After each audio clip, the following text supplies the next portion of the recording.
नमस्कार दोस्तों। भारत के चीफ जस्टिस सुप्रीम कोर्ट के मुख्य न्यायाधीश एनवी रमना ने एक बहुत बड़ी बात कही है। ऐसी बात कि उनके कहे को, उनके शब्दों के पैमाने पर अगर प्रधानमंत्री मोदी को कसने की कोशिश करें तो ऐसा लगेगा बिल्कुल सटीक बैठता है देश के प्रधानमंत्री पर।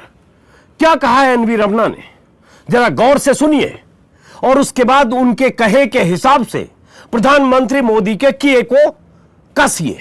सुनिए क्या कहा एनवी रमना ने। कहा वो बताने से पहले उन्होंने कहा कि शासक को हर रोज इस बात का विश्लेषण करना चाहिए कि उनके फैसले उचित हैं या नहीं। उन्होंने कहा शासकों को हर रोज यह परखना चाहिए कि उनके अंदर कोई बुराई तो नहीं। चीफ जस्टिस ने ये बातें आंध्र प्रदेश के पुट्टपर्थी नगर के सत्य साई उच्च शिक्षा संस्थान के दीक्षांत समारोह में कही। उन्होंने ये भी कहा, रामायण और महाभारत का हवाला देते हुए शासकों में 14 अवगुण होते हैं, उन्हें दूर करने की कोशिश करनी चाहिए। अब जो चीफ जस्टिस ने कहा, उनके शब्दों पर गौर करते हुए प्रधानमंत्री मोदी के किए पर आइए।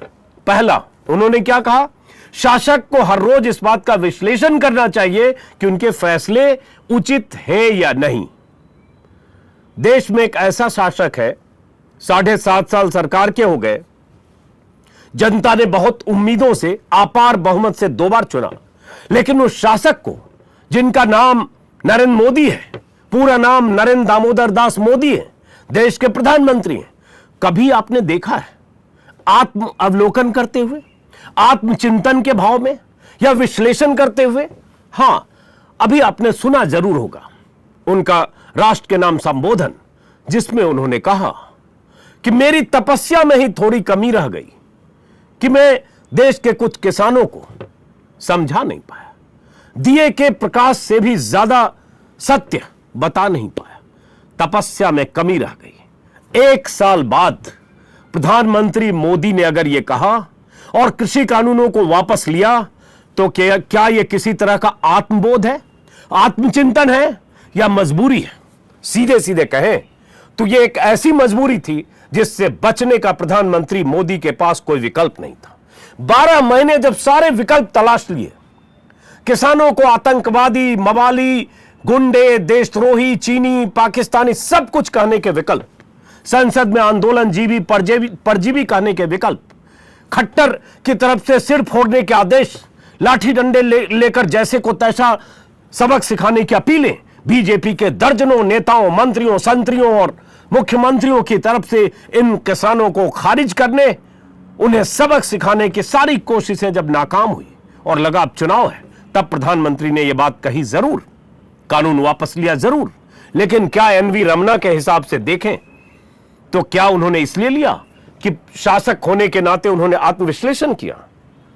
तो एनवी रमना ने तो कहा, जिक्र करते हुए, हर रोज विश्लेषण करना चाहिए, हर रोज अपने किए का कि यह फैसला उचित है या नहीं। 1 साल बाद प्रधानमंत्री मोदी ने अपना फैसला वापस लिया। 1 साल किसानों के बैठने के बाद अगर ऐसे देखें तो अध्यादेश तो जून में ही उन्होंने देश में लागू कर दिया था और 20 सितंबर को कानून बन गया था, तो उस हिसाब से देखें तो 14 महीने हुए। तो क्या कहेंगे? और एक बात नहीं है, अगर सीजेआई के शब्दों के पैमाने पर प्रधानमंत्री को कसें तो और भी बहुत कुछ है। प्रधानमंत्री मोदी के 7 साल में 4-5 बड़े फैसले को देख लीजिए, और उसके बाद हाल के दिनों में जो जिसका जिक्र मैंने किया, तपस्या जैसी बातों को देख लीजिए। क्या प्रधानमंत्री मोदी देश का मुखिया, तपस्वी और त्यागी की तरह उनकी तपस्या में कमी रह गई? वो तब उन्हें बात समझ में आई जब किसान सड़कों पर मरते रहे, 700 से ज्यादा किसान मरे, और तपस्वी प्रधानमंत्री ने शोक के 2 शब्द उन किसानों की मौत पर, खुदकुशी पर खर्च नहीं किए। उस राष्ट्र के नाम संदेश में भी जिक्र नहीं था उन किसानों की खुदकुशियों का। और तो और ये वो किसान थे जो Tikri border, Singhu border, Ghazipur border में खुदकुशी भी कर रहे थे, प्रधानमंत्री के नाम चिट्ठियां भी लिख रहे थे, हताश भी थे, निराश भी थे, और तो और बहुत इसलिए भी जान दे रहे थे कि शायद उनकी खुदकुशी से देश के मुखिया को कुछ ज्ञान प्राप्त हो जाए, आंखें खुल जाए, शायद अपने गलतियों का एहसास हो कि कुछ नाइंसाफी हो रही है और उस नाइंसाफी के खिलाफ यह किसान है या उनके जो अधिकार है जिसकी लड़ाई लड़ रहे हैं, शायद उनकी मौत से, उनकी खुदकुशी से, उनके सुसाइड नोट से शायद प्रधानमंत्री की आंखें खुले, शायद उनके भीतर की इंसानियत जाग जाए, थोड़ी मानवीयता आ जाए और वो फैसला करें कि ये किसान जो दिल्ली की सरहदों पर बैठे हैं, जाड़ा गर्मी बरसात में घर जाए। नहीं हुआ कब? इसका जिक्र मैं कई वीडियो में कर चुका हूं। जब चुनाव 3 महीने बाद और यूपी और पंजाब में किसानों और गांव में किसानों ने बीजेपी के नेताओं की कई जगह एंट्री बंद कर दी, जब लगा कि मुश्किल का वक्त शुरू होने वाला है अगले साल होने वाले चुनाव से, तब आत्मबोध हुआ, विश्लेषण हुआ या जो हुआ, तपस्वी राजा ने अपने फैसले का विश्लेषण किया और वो कानून वापस लिया। अब यह पता नहीं कि चीफ जस्टिस ने अगर इतनी बड़ी बात आंध्र प्रदेश के एक दीक्षांत समारोह में कही तो उनके जहन में किस शासक की छवि होगी? ऐसा क्या उनके दिमाग में आया कि अचानक सीजेआई शासक की मनोवृत्ति के बारे में बात कर रहे थे, नसीहत दे रहे थे और मौका था एक शैक्षणिक संस्थान के दीक्षांत समारोह का। उनका यह कहना कि शासक को हर रोज इस बात का विश्लेषण करना चाहिए कि उनके फैसले उचित हैं या नहीं, पता नहीं उनके दिमाग में प्रधानमंत्री मोदी और मोदी के हाल के वर्षों में हुए लिए गए फैसले उनके जहन में थे या नहीं। लेकिन कुछ और फैसले हैं मोदी के, जिन फैसलों में एक फैसला लखीमपुर कांड के विलेन मोनू मिश्रा के पिता अजय मिश्रा को केंद्रीय गृह राज्य मंत्री की कुर्सी पर टिकाए रखना है। जिस ढंग से मोनू मिश्रा सलाखों के पीछे गया, किसानों को कुचले जाने के आरोप में तमाम तरह के सबूत, गवाह, सब कुछ उसके खिलाफ है। सुप्रीम कोर्ट की 6 सुनवाई में लगातार यूपी सरकार को जबरदस्त फटकार है। एसआईटी पर भरोसा न करने से लेकर न्यायिक जांच पर न भरोसा करने तक की बात सीजेआई की पीठ ने कही। कोई दूसरा शासक होता, शासक शब्द का इसलिए इस्तेमाल कर रहा हूं क्योंकि सीजेआई ने शासक का इस्तेमाल किया, रूलर। कोई दूसरा शासक होता तो उस मोनू मिश्रा के पिता को कुर्सी से मिनट भर में बेदखल करता कि तुम दागदार, तुम्हारा बेटा दागदार, मामला अदालत में है, फिलहाल तुम्हारी रुखसत होती है सत्ता से। लेकिन यह शासक प्रधानमंत्री मोदी है, जिनके भीतर यह अहंकार है कि जनता ने उन्हें जबरदस्त बहुमत के साथ, प्रचंड बहुमत के साथ चुनकर भेजा है। कई राज्यों में सरकारें और उनके नाम पर घर घर मोदी के नारे, तो फिर उनके फैसले को चुनौती कौन दे सकता है? उन्होंने जो कर दिया सो कर दिया। इसलिए अजय मिश्रा टेनी आज तक अभी तक कुर्सी पर बैठा है, तब भी जब किसान लगातार आंदोलन कर रहे हैं, लखीमपुर खीरी कांड में शिकार हुए किसानों के परिजन लगातार मांग कर रहे हैं। लेकिन शासक, देश के शासक प्रधानमंत्री मोदी आत्मविश्लेषण नहीं कर रहे हैं। अगर सीजेआई के कहे के मुताबिक हर रोज अगर विश्लेषण करें कि उनके फैसले उचित हैं या नहीं, तो यह शासक अजय मिश्रा टेनी को हटा चुका होता। लेकिन यह वो शासक है जो शासन तो करना चाहता है लेकिन विश्लेषण नहीं। एक बात हो तो बताएं, थोड़ा पीछे अगर लौटें, नोटबंदी बड़ा फैसला, इतना बड़ा फैसला कि जब नोटबंदी हुई तो प्रधानमंत्री ने क्या कहा था आपको याद होगा। नोटबंदी का ऐलान रात 8 बजे, 8 नवंबर की वो तारीख थी, ऐलान हुआ आज से 6 साल पहले, 5 साल पहले।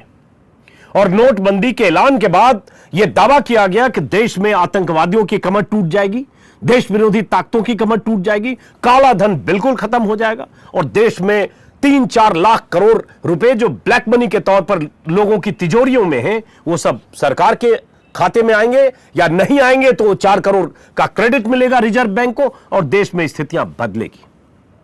लेकिन क्या हुआ? नोटबंदी के लागू होने के 5 दिन बाद प्रधानमंत्री मोदी ने एक बड़ी बात और कही, गोवा में कहा था।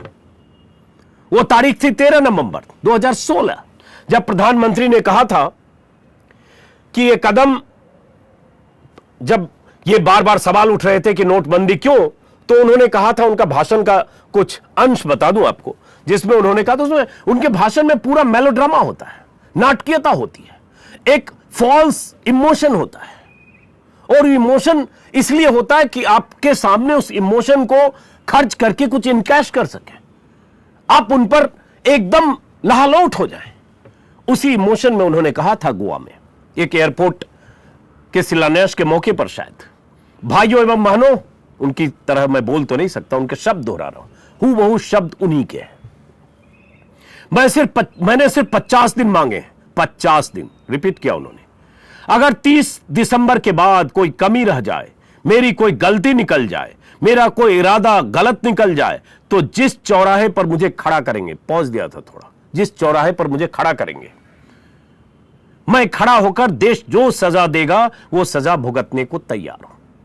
देश का प्रधानमंत्री पहली बार ऐसे शब्दों का इस्तेमाल कर रहा था कि जिस भी चौराहे पर मुझे खड़ा करेंगे। चौराहे पर खड़ा करके क्या किया जाता है किसी के साथ, और कई देशों में आप जानते हैं, वो इशारों में यही कह रहे थे क्योंकि संवेदना के धरातल पर आपको ठगना चाहते थे। वो आपको बताना चाहते थे कि मैं कितना आपके लिए चिंतित हूं, चौराहे पर खड़ा होकर ये सजा भुगतने को भी तैयार हूं, ... में सजा के प्रकार आप भर लीजिए। देश का कोई प्रधानमंत्री अगर ऐसे कहेगा कि सिर्फ 50 दिन दीजिए, उसके बाद किसी भी चौराहे पर मुझे जो सजा चाहे दे दे, चौराहे पर सजा, बार बार रिपीट कर रहा हूं, तो किसी को भी लगेगा कि यार कुछ तो बात है, प्रधानमंत्री में इतना कन्विक्शन है, इतना हौसला, आत्मबल है, इतना आत्मविश्वास है, तो कोई बहुत बड़ा फैसला होगा और वाकई देश में कुछ होने वाला है। हुआ क्या काला धन के बाद? और नोटबंदी के 2 ही सप्ताह बाद सरकार के जो उस वक्त अटॉर्नी जनरल थे, जो अब नहीं है, उस वक्त थे मुकुल रोहतगी, उन्होंने कहा था यह कदम देश से आतंकवाद और चरमपंथ को खत्म करने के लिए उठाया गया है। इस फैसले से 4 से 5 लाख रुपए चलन से बाहर हो जाएंगे, देश विरोधी ताकतों की कमर टूट जाएगी। 4 से 5 लाख करोड़ इनका आकलन था, चलन से बाहर होंगे तो उनकी कमर टूटेगी, सरकार की स्थिति बेहतर होगी, उतनी करेंसी और बाजार में आएगी, और काला धन वाले जितने कारोबारी हैं, काले धन के कुबेर हैं, वो तो चौपट और ध्वस्त। हुआ क्या दोस्तों? हुआ ये कि नोटबंदी के समय 500 से 1000 के 15,41,000 करोड़ नोट चलन में थे। बीबीसी की एक रिपोर्ट देख रहा हूं, उसी के हवाले से मैं बता रहा हूं। इनमें से 15,31,000 करोड़ रुपए वापस आ गए, यानी सिर्फ 10,000 करोड़ रुपए वापस नहीं आए, 99.3% वापस आ गए। 10,000 करोड़ सिर्फ नहीं कटे फटे रहे होंगे चिल्लर में कहीं। बाद में मुझे भी पता चला 2 साल बाद की 12-13 हजार रुपए मेरे घर में भी थे। बहुत लोगों के यहाँ चिल्लर पिल्लर होंगे, किसी के यहाँ थोड़ा बहुत मान लो काला धन भी होगा, उसमें कोई भी हो सकता है, नेता हो सकता है, कोई व्यापारी हो सकता है, कोई भी हो सकता है। तो क्या हुआ?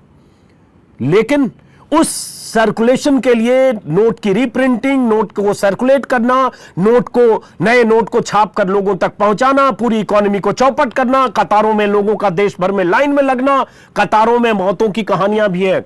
आंकड़ा 100 तक लोग कहते हैं, उसमें कुछ कम ज्यादा हो सकता है, मौतों की कुछ वजहों पर विवाद हो सकता है, लेकिन मौतें हुई।